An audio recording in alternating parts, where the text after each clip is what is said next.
Today we're going to talk about how to clean marble. This is some white marble on a vintage piece of furniture. And if you see, I'm just going to make a baking powder paste with some warm water and baking powder. And we're going to try to clean this up. It's just mostly dust and some old marks, and we'll see how it goes. To make a baking powder paste, I just have a little bit of warm water and some baking powder. And you just stir it up.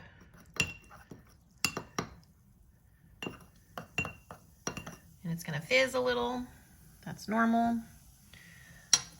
It is very mildly abrasive, and so it works to clean lots of vintage things.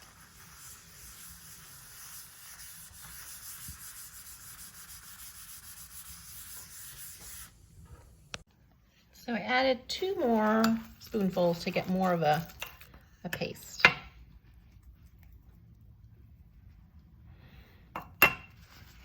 And you can use a cloth or a sponge to just kind of rub this all over and then rub it off.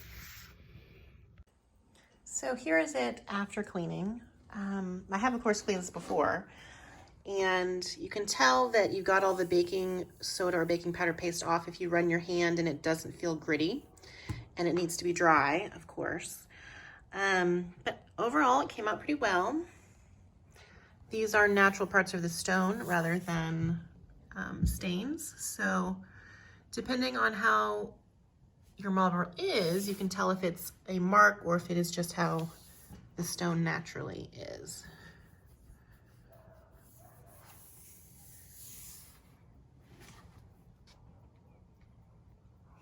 You can also use a mild dish soap and water, or commercially available stone or marble cleaners, as well as baking powder or baking soda scrubs.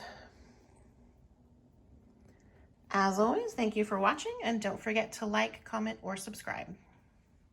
See you in the next one.